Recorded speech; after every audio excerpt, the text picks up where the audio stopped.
مشاهدينا الأفاضل، طابت أوقاتكم. نشرة أخبار الفضائية الإريترية لهذه الفترة يصحبكم فيها محمود عبد الله بالكفاح، والتي نستهلها بأهم وأبرز العناوين.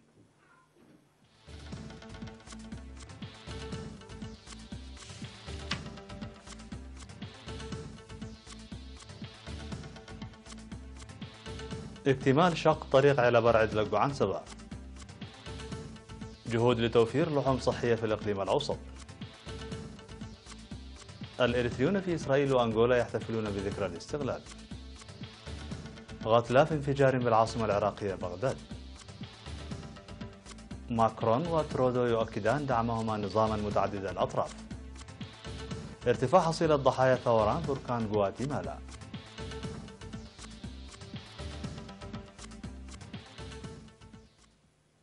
مرحبا بكم للعناوين إلى التفاصيل. اكتمل بالجهد الشعبي شق طريق كسادود عايراية ترابي بطول 6 كيلومترات، والذي يربط مديرية عيلة برعد في إقليم عنسبة بمديرية لقو عنسبة في إقليم القاشبركة.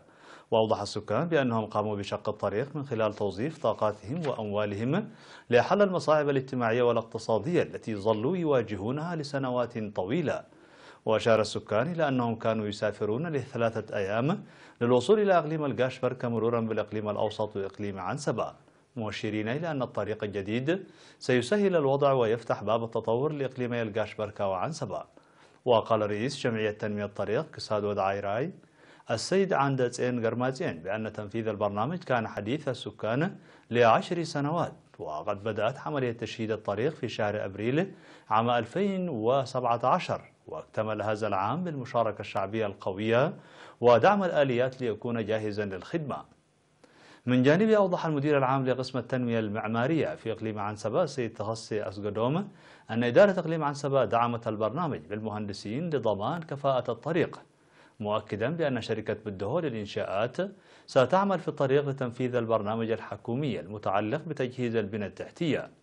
وأوضح بأن فتح طريق كسادود عايراي يعتبر مهما لسكان مديريتي عيلة برعد ولقو عنسبة، باعتبار أن الحياة المعيشية لسكان لقو عنسبة ترتبط بإقليمي عنسبة والقاشبركة.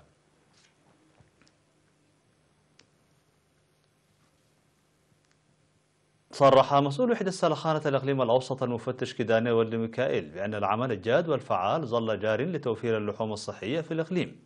وأوضح المفتش كداني في اللقاء الذي أجراه مع وكالة الأنباء الإريترية إيرينا بأن الوحدة تقوم بالفحص الطبي اللازم للأبقار والماعز قبل وبعد ذبحها، مشيرا إلى أنهم ينقلون اللحوم المتأكد من صحتها إلى الجهات المعنية مع أخذ الحيطة والحذر حتى لا تتعرض للتلوث. من جانبه قال سكرتير الوحدة السيد تسفى ميكائيل تسفى ماريام أن أكثر من 250 من المؤسسات السياحية ومحلات اللحوم التجارية من أهم زبائن الوحدة، موضحا بأنهم يقومون بحفظ مستندات تلك المؤسسات وكذا المراقبة الجادة لأعمالها من الناحية الصحية.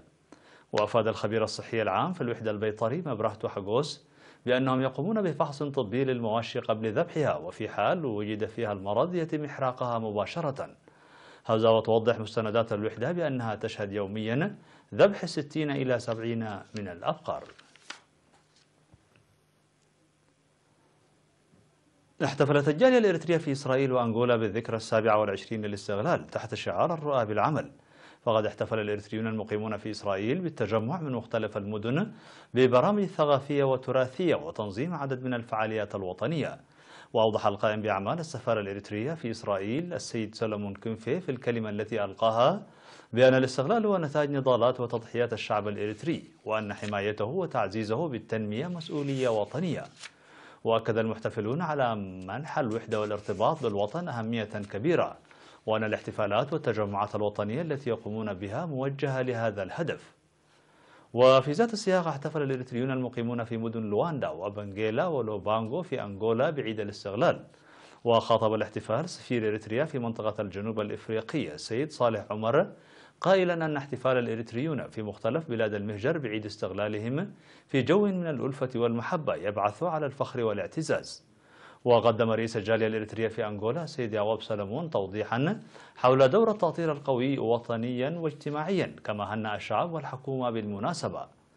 من جهة أخرى انعقد في مدينة ميلانو الإيطالية تقييم نصف السنوي للاتحاد الوطني للمرأة الإريترية فرع أوروبا، وقيم الاجتماع البرامج المنفذة ونتائجها والمميزات وأوجه القصور في العمل، فضلا عن وضع تصور للبرامج المستقبلية. وأوضحت رئيسة الاتحاد الوطني للمرأة الإريترية فرع أوروبا نجست أجاي وسكرتيرة الفرع ملئتي تولى مدهن حل الخلافات ومساوي حقوق المرأة والتحديات الراهنة للمرأة. في إطار برامج النفير الجمعية التي يتم تنظيمها بمشاركة شعبية واسعة، قام سكان 7 إدارات ضواحي والموظفين والطلاب في مديرية دباروة بتسيير أنشطة نفير جماعي تتعلق بإنجاح برامج حفظ المياه وحماية التربة. وأوضح مراسل وكالة الأنباء الإريترية إيرينا بأن أعمال النفير الجماعية المنتظمة في منطقة غازا لامزا بمشاركة حوالي 5000 مواطن اشتملت على بناء 10 كيلومترات من المدرجات والحواجز المائية. وقال سكان إدارات ضواحي مارب وغزا لامزا ومسلام وعدي قدا وعدلوغو وعدي بزحنس وتماجل المشاركين في النفير أن العمل المنسق أدى إلى إنجاز أعمال فاعلة. وتشير معلومات مكاتب الإدارات ووزارة الزراعة إلى تسيير أنشطة تنموية في 28 من إدارات الضواحي شملت بناء المدرجات والحواجز المائية وتجهيز حفر لقرص الشتول وصيانة الطرق. في غضون ذلك نظمت في مديرية مولقي أنشطة نفير جماعي لحفظ المياه وحماية التربة شارك فيها الطلاب وشباب العمل.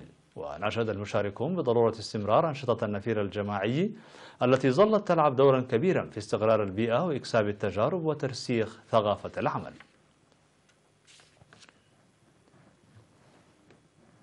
مشاهدينا الأفاضل، كانت هذه الأخبار الداخلية. فاصل قصير ونوفيكم بالأخبار العالمية. بقوا معنا.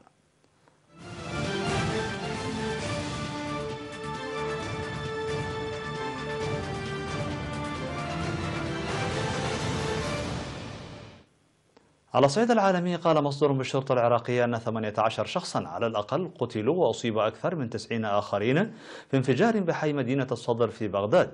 وأظهرت لقطات من ما كان الحادث سيارة مدمرة وبناية لحقت بها أضرار. وقال متحدث باسم وزارة الداخلية في بيان مقتضب أن الحادث وقع بسبب انفجار مستودع للذخيرة، وأن قوات الأمن فتحت تحقيقا في الواقعة. كما نقلت وكالة الأنباء الفرنسية عن مصدر أمني رفيع المستوى لم تكشف عن اسمه قوله أن الحادث نجم عن انفجار أسلحة ثقيلة من بينها قذائف صاروخية كانت مخزنة في أحد المنازل وتعود ملكيتها إلى مجموعة مسلحة. وتعد مدينة الصدر معقلا رئيسيا لرجل الدين الشيعي مقتدى الصدر الذي فازت كتلته السياسية بالأغلبية في الانتخابات البرلمانية التي أجريت في مايو الماضي. ومن جهة أخرى فقد استهدف تفجيران خلال شهر مايو المنصرم مكاتب للحزب الشيوعي العراقي المشارك في كتلة الصدر.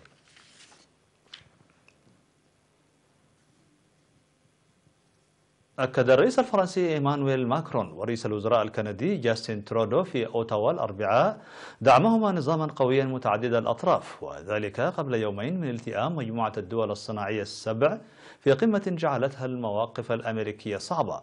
وقال ماكرون وترودو في بيان مشترك أنهما يؤكدان عزمهما على دعم نظام متعدد الأطراف قوي ومسؤول وشفاف من أجل مواجهة التحديات العالمية. وقررت فرنسا وكندا تعزيز العلاقات العسكرية بين البلدين عبر تشكيل مجلس دفاع مشترك يفترض أن يلتئم بحلول نهاية العام. كما قالت الرئاسة الفرنسية في ختام اجتماع بين ماكرون وترودو أنهما ليسا مستعدين للقبول بكل شيء من أجل أن يصدر بيان مشترك مع الولايات المتحدة في قمة مجموعة الدول الصناعية السبع الكبرى التي تلتئم في كيبيك يومي الجمعة والسبت.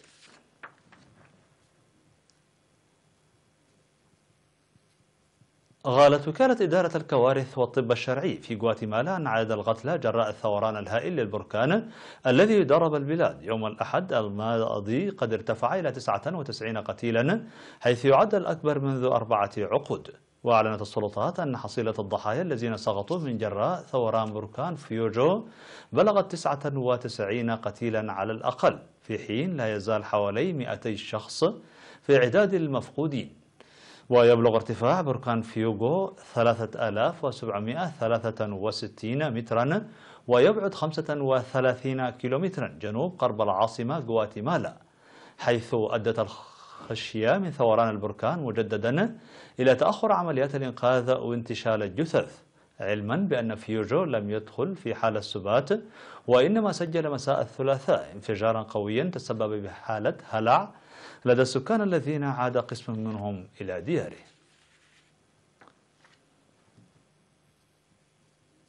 شهدت شوارع مدينة فرجينيا الأمريكية مطاردة مثيرة بين شرطة المدينة وبين جندي سرق إحدى حاملات الجنود المدرعة من قاعدة قريبة للحرس الوطني.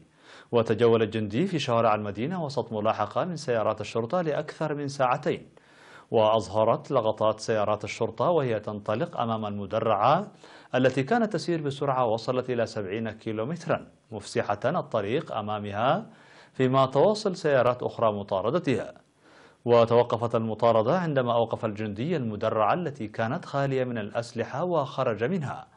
وقال شهود عيان أن الشرطة أرسلت كلبا لإيقاف الجندي قبل أن تسيطر عليه.